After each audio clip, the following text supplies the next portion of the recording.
masih ada waktu dan kesempatan untuk bertobat saksi. Saudara bukan pendeta. Stop. Izinkan saya menyampaikan sesuatu sebelum bertanya yang mulia. Ketika saksi menantang JPU untuk sumpah 2 kali, artinya saksi belum menerima wahyu atau inti dari sumpah. Bukan jaminan saksi akan berkata jujur. Sumpah ini bukan ritual belaka. Saya sampaikan sekali lagi, secara moral masih ada waktu dan kesempatan untuk bertobat saksi. Bukan itu ya. Saudara Itu bukan pendeta. Stop. Baik, majelis. Saksi, saya kan sudah stop. Kalau saya sudah masuk, semuanya harus tahan diri ya. Jadi penasihat hukum ya, kita kan udah sebut tadi, sekalinya disumpah. Baik. Kalau nanti majelis memungkinkan lagi ada keterangan harus kita sumpah untuk keterangan itu, kita sumpah lagi ya. Baik, terima kasih majelis. Teddy Minahasa dalam kesaksiannya membantah menerima uang hasil penjualan sabu sitaan dari mantan Kapolres Bukit Tinggi. Yang melaksanakan perintah itu terdakwa. Pak Dodi. Pak Dodi terdakwa. Nah, terus kok sampai dia ditangkap di Jakarta itu, dia cerita nggak terdakwa? Cerita karena sabu itu disuruh sama Pak Teddy Minahasa dibawa ke Jakarta untuk dikasihkan ke Linda. Jadi kalau Pak Dodi bilang ya ayah bawa ke Jakarta, ayah maunya itu kasih ke Bu Linda semua. Anita, maaf waktu itu masih nyebutnya Anita, dikasih ke Anita semua, ya udah selesai tugas ayah. Oh, tugas Pak terdakwa itu selesai. Iya, hanya mengantarkan itu barang Pak TM ke Linda, sudah maunya Pak Dodi seperti itu. Tadi kok disebut-sebut masalah ada penyerahan uang.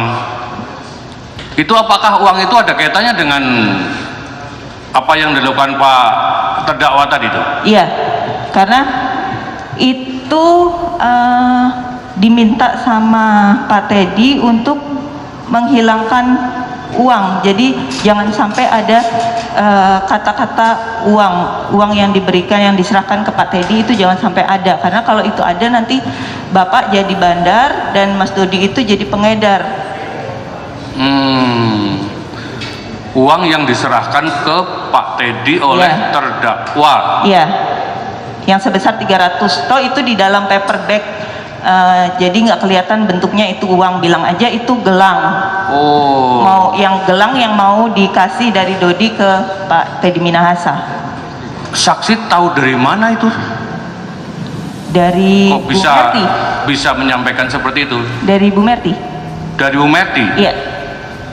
Dan saya sempat merekam juga percakapan saya sama Bu Merti yang untuk masalah penukaran itu. Masalah uang? Saya video call.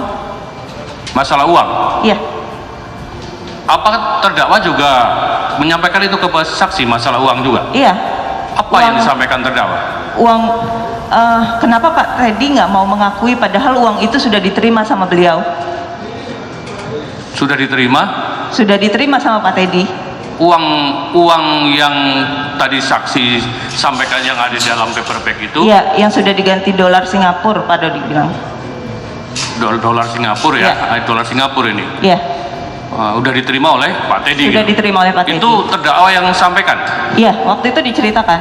Kapan itu disampaikan? Waktu saya pertama kali bertemu dengan Pak Dodi di Polda Metro. Waktu saksi menjenguk terdakwa di Polda Metro? Iya. Dolar Singapura tadi? Iya. Saksi ini, saksi juga kan suami ya? Iya. Banyak, kalau teman-teman terdakwa itu saksi juga banyak kenal? Teman-teman enggak, mungkin yang seleting aja. Ada sama seleting. yang pernah berdinas bareng. Kalau teman-teman kayak montir mobil gitu, apa sepeda motor iya. gitu, ada yang kenal? Kenal siapa? Mas Adi. Siapa? Adi. Apakah yang namanya Adi Fatullah itu? Fatullah Adi, iya. Fatullah Adi ya, Iya. betul ya? Iya. Oh, itu temannya terdakwa? Iya, yang biasa ngurus mobilnya Pak Dodi, ngurus mobilnya Papa sama adiknya. Sering datang ke itu, sering datang ke rumah di Depok saksi? Lebih seringnya ke Cimahi. Oh, sering ke Cimahi. Iya, karena bengkelnya Mas Adi ada di Bandung. Tapi dia tinggal di Jakarta. Enggak, tinggal di Bandung. Pernah nggak dalam kurun-kurun waktu bulan-bulan apa ya? Ya kurun waktu antara Juni sampai dengan September itu si Fatullah datang ke Depok. Iya datang, diminta oleh Pak Dodi untuk datang ke Depok karena mau mengantar Pak Dodi, mau nemanin Pak Dodi perjalanan darat dari Jakarta ke Bali.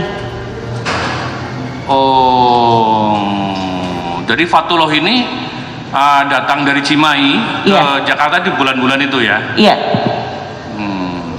Terus dia nyupirin Pak Dodi? Kalau yang terdakwa? nyetir kayaknya Pak Dodi. Karena Pak Dodi mau nyoba sendiri mobil ini bisa sampai sejauh mana gitu. Pernah cerita nggak terdakwa itu pergi memerintahkan Fatullah untuk menukar uang katakanlah atau membeli apa gitu? Nggak pernah. Nggak pernah. Saya balik lagi. Ya. Pada saat ada teman terdakwa datang, Doni tadi ya? Ya. Dari Polda Metro ya? Iya, Bang Doni. Itu saksi ada di rumah? Ada. Kapan itu? Malam sekitar 6:30 setelah maghrib, 6:30 atau jam 7 saya lupa pastinya. Setelah maghrib? Iya. Ketemu dengan terdakwa? Saya papasan karena saya dari arah kamar menuju dapur. Dapur itu melalui ruang tengah tuh harus melalui dapur dulu. Jadi saya papasan di situ. Pada saat itu terdakwa ada di rumah? Ada, selesai sholat waktu itu.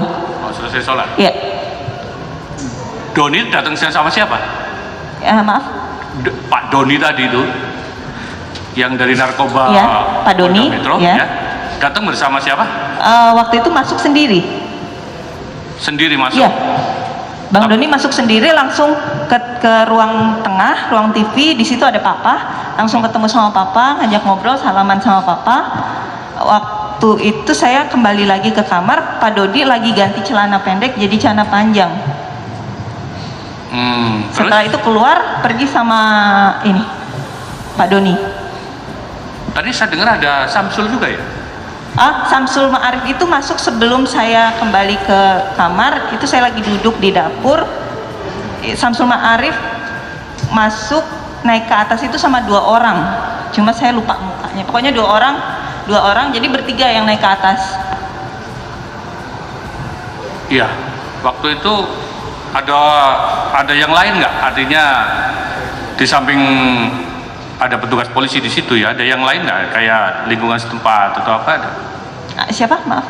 Kayak ketua lingkungan setempat dipanggil nggak ada? Oh, nggak ada. Nggak ada? Nggak ada. Hanya petugas polisi yang datang? Iya.